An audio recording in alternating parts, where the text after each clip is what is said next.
ថ្ងៃនេះឡើងបេះផ្លែព្រីងបង្ហើយនៅក្នុងឆ្នាំនេះឆ្នាំក្រោយទៀតបានផ្លែនៅសល់មួយមេឃហើយមេឃហ្នឹងសធំទៅ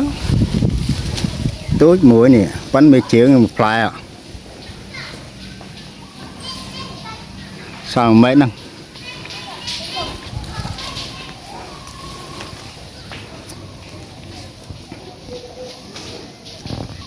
ហើយមើលមេឃនេះអស់ហើយអស់ផ្លែនៅសារមួយមេឃទូចប៉ុន្តែមេឃជើងហ្នឹងតែផ្លែវាច្រើនសល់មេឃមួយមេឃហ្នឹងផ្លែច្រើនណាផ្លែច្រើនមែនតើហើយមានបងប្អូនទូរស័ព្ទសួរខ្ញុំថាដាក់ជីអីបាទផ្លែល្អម៉េះព្រីងគាត់អត់សូវផ្លែតិចតួចព្រីងខ្ញុំមិនក៏ផ្លែធំថ្លោតាមពិតទៅខ្ញុំអត់មានដាក់ជីអីទេដាំយកហ្មងណាដាំយកមកអត់មានដាក់ជីទេ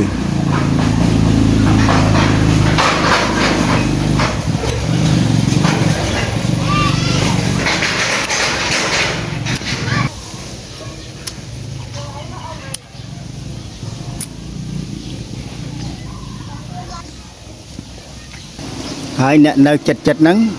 អ្នកស្រុកភូមិហ្នឹងខ្លះអត់ដឹងថាខ្ញុំមានព្រីងទេចេះតែឃើញមានអ្នកហូបព្រីងអញ្ចឹងឆ្ងល់គាត់សួរបានព្រីងណាមកហូបហើយអ៊ំប្រុសនោះតែមិនដឹងសំវិញថាខ្ញុំមានដើមព្រីងក៏អត់ដែរដឹងឃើញខ្ញុំយកយដាមកបេះគាត់សួរយកយដាទៅណាហើយខ្ញុំប្រាប់ថាបេះផ្លែព្រីងណាក្មួយផ្ទះខ្ញុំមានផ្លែព្រីងក៏អត់ដឹងហើយនៅអសូរឆ្ងាយណានៅចិត្តគ្នាម្លងផ្ទះ2 3ដោយសារតែផ្ទះខ្ញុំហ្នឹងរៀងស៊ុបទ្រប់អញ្ចឹងណាមុខមានដើមឈើច្រើនអញ្ចឹងមកឲ្យបាំងពីក្រោយព្រីងនៅក្រោយផ្ទះអត់ដឹងមានព្រីងទេហើយបងប្អូនខ្លះដើរចូលមកក្រោយបានភ្ញាក់ឃើញផ្លែព្រីងដើមព្រីងនៅក្រោយផ្ទះនោះគាត់ភ្ញាក់មានដើមព្រីង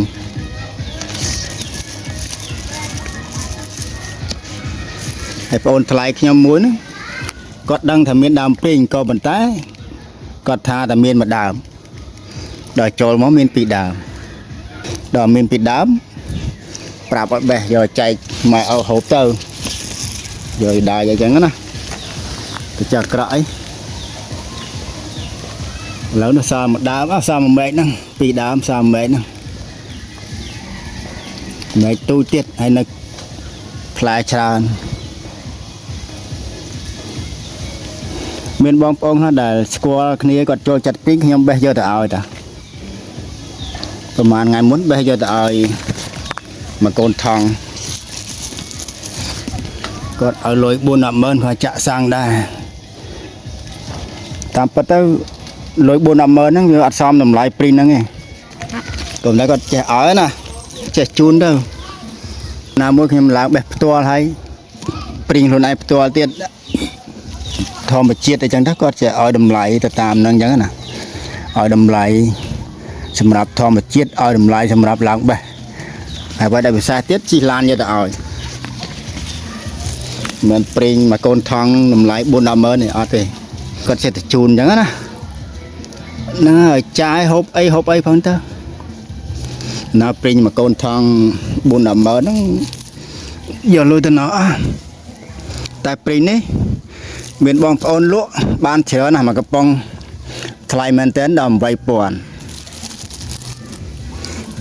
ពេលអត់សូវមានណា8000តែ6000ប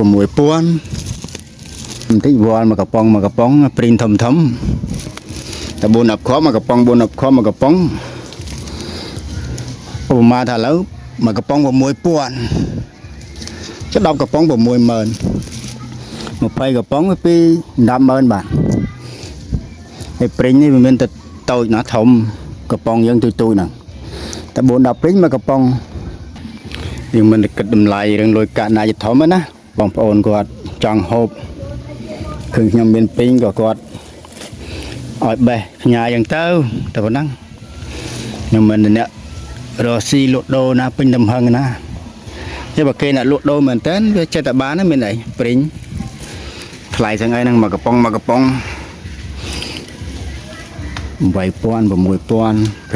យ៉ាងតិចតើវាច្រើនពេកធ្វើ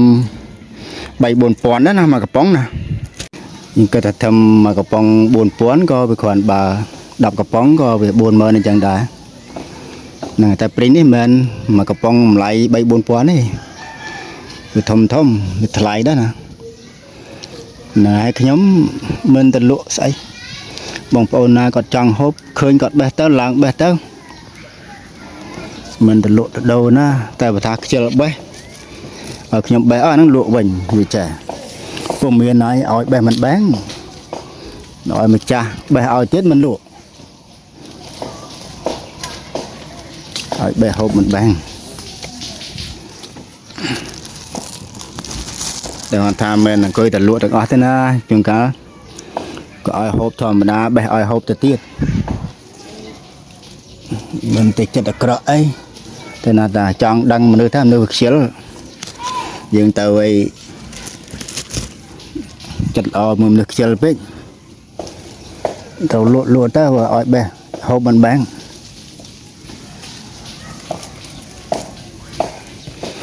គ្នាខំដាំរាប់ឆ្នាំហើយឲ្យបេះហូបមិនបេះទៅទៀតឲ្យគេម្ចាស់បេះឲ្យហូបទៀតហ្នឹងមានលក់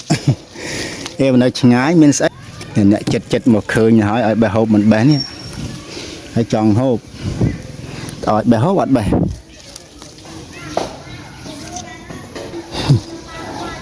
គិតឆ្នាំនេះព្រីងពីដើមហ្នឹងលក់បានគ្រាន់បើដែរលក់លេងបងប្អូនយើងចិត្តអីចឹងណាតែគាត់លក់ហ្នឹងមិនមែនវល់កំប៉ុងពេញទំហឹងទេបើថាគាត់ទិញ2កំប៉ុងដកឡើង3កំប៉ុង4កំប៉ុងតែវល់ឲ្យគាត់ដឹងឃើញធម្មតាចឹងគាត់ទិញ2កំប៉ុងវល់2កំប៉ុងចឹងតាហើយ2កំប៉ុងបានប្រមាណព្រីងប៉ុណ្ណាណៃ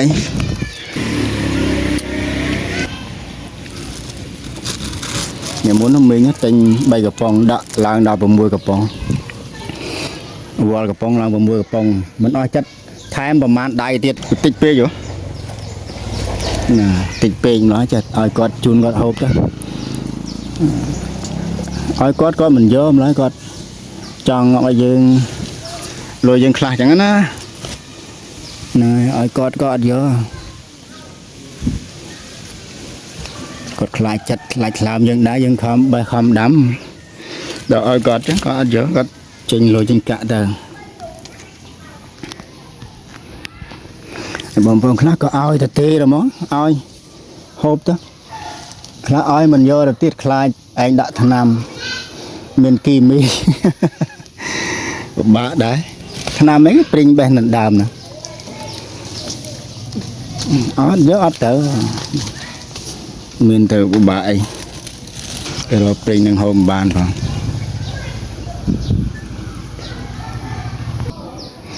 នឹងលក់លេងព្រីងពីដើមវាបាន7 លានដែរនឹងលក់លេងទេណាឲ្យខ្លះលក់ខ្លះឲ្យវិភាគច្រើនលក់នឹងតិចនឹងបាន7 លានព្រីងពីដើមហ្នឹងលេងទិញ2កំប៉ុងឲ្យដល់3-4កំប៉ុងនោះណាបើលក់យកមែនតើហ្នឹងក៏មិនតិចលានណាព្រោះវាមិនផ្លែធម្មតាណាផ្លែមែនតើណាយើងឃើញអាមេប៉ុណ្ណេះមួយផ្លែនោះព្រាតហ្នឹងផ្លែមេប៉ុណ្ណឹងផ្លែចូលយើងបងប្អូនក៏មិនអានេះមេធំផ្លែហ្មងនឹងខ្ញុំមិនបានថតផងបេះអស់ហ្នឹងអាមេធំហ្នឹងនឹងអត់បានថតគ្រប់ដល់មេនោះបានហ្នឹងផ្លែតិចណាស់នោះអស់ហើយនៅសល់មេហ្នឹងចុងក្រោយហ្នឹងនឹងគិតតែបេះណាគិតនៅដើមតែធ្លាក់អត់គិតទេធ្លាក់នោះឡើងរេលធ្លាក់ឡើងរេលហ្មងនៅចុងបើមិនលះបេះធ្លាក់អស់ធ្លាក់ទៅក្រោម จะเฉลี่ยไปยังเท่าตกเจ้าสดายปลายเชื่อพวกอาหารในซาปนังฮะ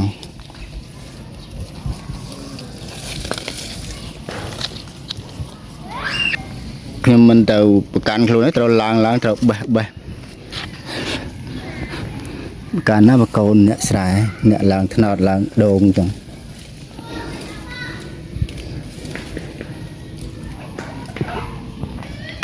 นูปลายล้างนองอย่าง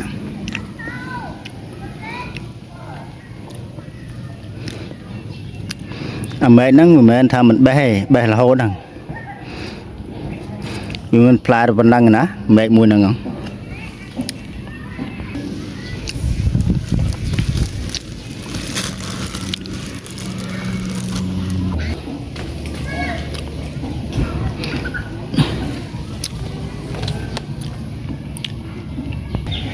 ปริ้งมันมัวไม่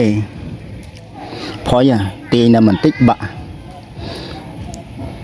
ไอ้หลังต่อประหยัดครั้งเคยไม่ทมแต่จวนรถบะเปล่าพออยู่สวยปริ้งเชื่อสวยเมื่อเดิมแบบมื่อนี้ปัญหาเนี่ยก็จวนเยอะเนาะวิจะเปียมมั้งจะจังพออย่างแต่แบบยมปงหลังนี้ก็จะเปียมในนั้นเนี่ยเปียมได้ให้มันมอมนะแต่ก่อนไอ้ตองเลยได้ทอดบดาเก็บเมฆเลยบดายังมาบดทาบดเลี้ยยังเมฆนั่นต่างปลาบัดแล้วนะอยู่พออยู่นี่วิจะเปียมได้นี่วิจะเปียมเนี่ยคือจะเปียมพออยู่แต่ก่อนไอ้ตองการอะไรอย่างนั้นจังบองพอในลางปริ้งไปจัดไปใหญ่ผมเคยเมฆทมให้ปะฮ่าปริ้งไงพออยู่เคยนับพลายจองนั้นแต่ยัดมันติ๊กบะเปล่าคือพอยมันเตือนหมองบางอย่างมันยัดติ๊กเวียแบบบานเดี๋ยวไปยัดติ๊กตัวบะนั่งเวลาติ๊กนั่งเราขาดแต่บะเมย์ตัวขาดพลายเดี๋ยวชนะกลายติ๊กก็ออกเมย์มวยเนาะในจองมาปริเนาะอัดจางเห็นยัดได้แต่ยัดบะวันนี้ประตูได้นี่ได้ยัดปลอเลยไอ้เธอไม่บ้านในจองอย่างไอ้bây giờยัดบะไอ้บ้ามันยัดไปวิทยาเจ้าพลายมันนั่งกัดหมัดยัดตะบ่ายไอ้bây giờมันยัดวิเตาสาวพลายนั่งทะเลเจ้าได้อยู่บ่ายจังไงยัดดังบ่ายพออยู่ขยมทอดบางหายบองโอนนี่คือขนมโกมน้องใจจูนดาวบองโอนได้ทะลวบไอ้ขยมใบหยกหยานะดูทางไงกลายไอ้จังโฮไปเตะมาขยมใบเต้าเอาให้โฮไปเอาไปง่ายต่อชนำกลายไอ้บักขยมมันทอดจังบองโอนเท่ากันเตะขยมทอดลายทากะเหาะจังเธอกาเปียหายเนี่ยทอดนั่นคือขนมโกมน้องกาเปียจังกิโลกอดตูซาตรงยบใบยบหยาติดเอาให้ชนำกลายจำหอบติดบ่ชนำนั่งซาตรงเม็ดนั่งไงนั่งจังปนังจับให้ก็สมอกุนจุดพวกบองโอนในบ้านตามด้านวิทโอนี่ตั้งมาดามดาจอบให้สมจุนปอบองโอนออกนี้จุดปฏิจจำนางละอ๋อสกปรกละอ๋อสมอกุนสมจมเรียบเรีย